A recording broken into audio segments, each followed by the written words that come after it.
Duane got to his feet now, having wolfed down tens of thousands of words of such solipsistic whimsy in 10 minutes or so. He walked stiffly over to the piano bar. What made him stiff was his awe of his own strength and righteousness. He dared not use his full strength in merely walking, for fear of destroying the new Holiday Inn with footfalls. He did not fear for his own life. Trout's book assured him that he had already been killed 23 times. On each occasion, the creator of the universe had patched him up and got him going again. Duane restrained himself in the name of elegance rather than safety. He was going to respond to his new understanding of life with finesse for an audience of two, himself and his creator. He approached his homosexual son. Bunny saw the trouble coming, supposed it was death. He might have protected himself easily with all the techniques of fighting he had learned in military school, but he chose to meditate instead. He closed his eyes and his awareness sank into the silence of the unused lobes of his mind. This phosphorescent scarf floated by.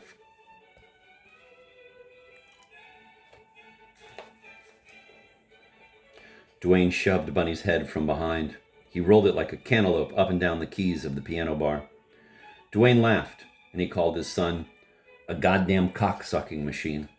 Bunny did not resist him, even though Bunny's face was being mangled horribly.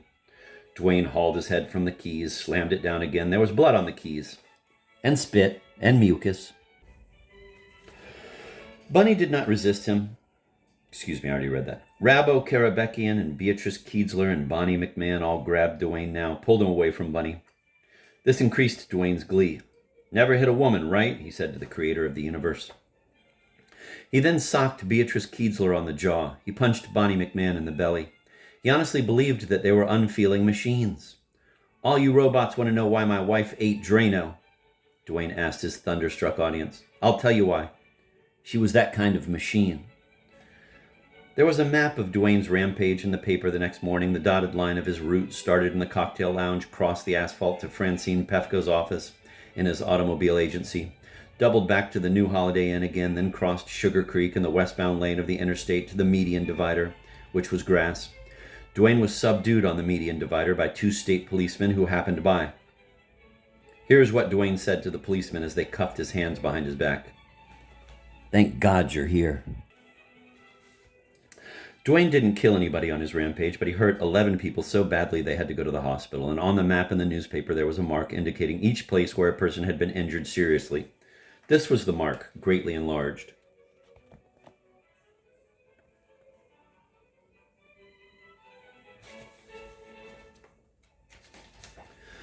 In the newspaper map of Duane's rampage, there were 3 such crosses inside the cocktail lounge, for Bunny and Beatrice Kiedzler and Bonnie McMahon. Then Duane ran out onto the asphalt between the inn and his used car lot. He yelled for niggers out there, telling them to come at once. I want to talk to you, he said. He was out there all alone. Nobody from the cocktail lounge had followed him yet. Mary Alice Miller's father, Don Miller, was in his car near Duane, waiting for Mary Alice to come back with her crown and scepter, but he never saw anything of the show Duane put on. His car had seats whose backs could be made to lie flat. They could be made into beds. Don was lying on his back with his head well below window level, resting, staring at the ceiling. He was trying to learn French by means of listening to lessons recorded on tape. Demain nous allons passer la soirée à cinéma, said the tape, and Don tried to say it too. Nous espérons que notre grand-père vivra encore longtemps, said the tape, and so on. Duane went on calling for niggers to come talk to him. He smiled. He thought that the creator of the universe had programmed them all to hide as a joke. Duane glanced around craftily. Then he called out a signal he had used as a child to indicate that a game of hide-and-seek was over, that it was time for children in hiding to go home. Here is what he called, and the sun was down when he called it. Ollie, Ollie, oxen free. The person who answered this incantation was a person who had never played hide-and-seek in his life. It was Wayne Hubler, who came out from among the used cars quietly. He clasped his hands behind his back and placed his feet apart. He assumed the position known as parade rest. This position was taught to soldiers and prisoners alike as a way of demonstrating attentiveness, gullibility, respect, and voluntary defenselessness. He was ready for anything and wouldn't mind death. There you are, said Dwayne, and his eyes crinkled in bittersweet amusement. He didn't know who Wayne was. He welcomed him as a typical black robot. Any other black robot would have served as well, and Dwayne again carried on a wry talk with the creator of the universe, using a robot as an unfeeling conversation piece. A lot of people in Midland City put useless objects from Hawaii or Mexico or someplace like that on their coffee tables or their living room end tables or on whatnot shelves, and such an object was called a conversation piece.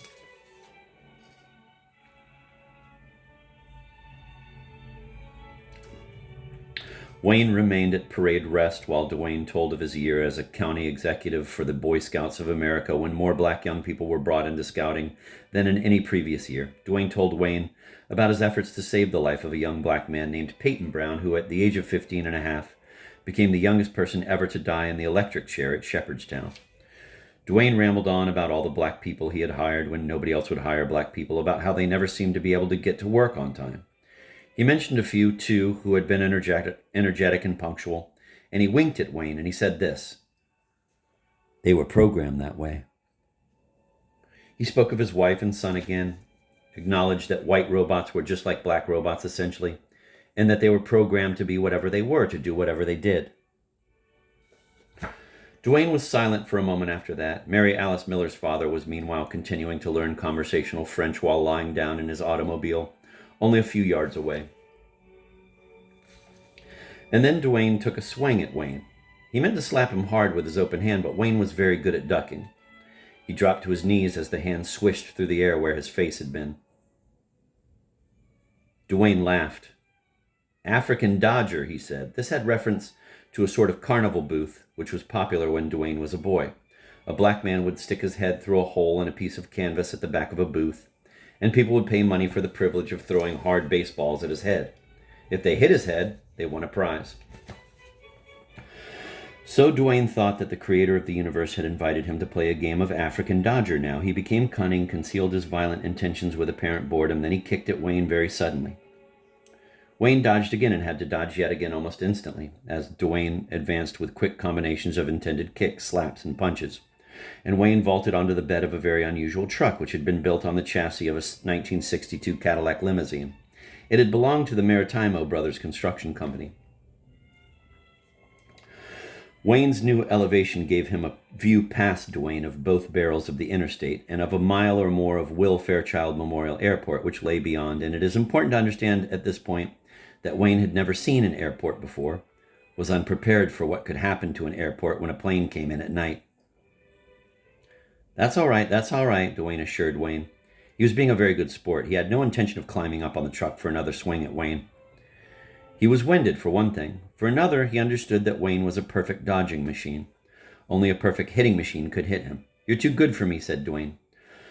So Dwayne backed away some, contented himself with preaching up at Wayne. He spoke about human slavery, not only black slaves, but white slaves too. Dwayne regarded coal miners and workers on assembly lines, and so forth, as slaves, no matter what color they were. "I used to think that was such a shame," he said. "I used to think the electric chair was a shame. I used to think war was a shame. And automobile accidents and cancer," he said, and so on. He didn't think they were shames anymore. "Why should I care what happens to machines?" he said. Wayne Hubler's face had been blank so far, but now it began to bloom with uncontrollable awe. His mouth fell open. The runway lights of Will Fairchild Memorial Airport had just come on. Those lights looked like miles and miles of bewilderingly beautiful jewelry to Wayne. He was seeing a dream come true on the other side of the interstate. The inside of Wayne's head lit up in recognition of that dream, lit up with an electric sign which gave a childish name to the dream. Like this.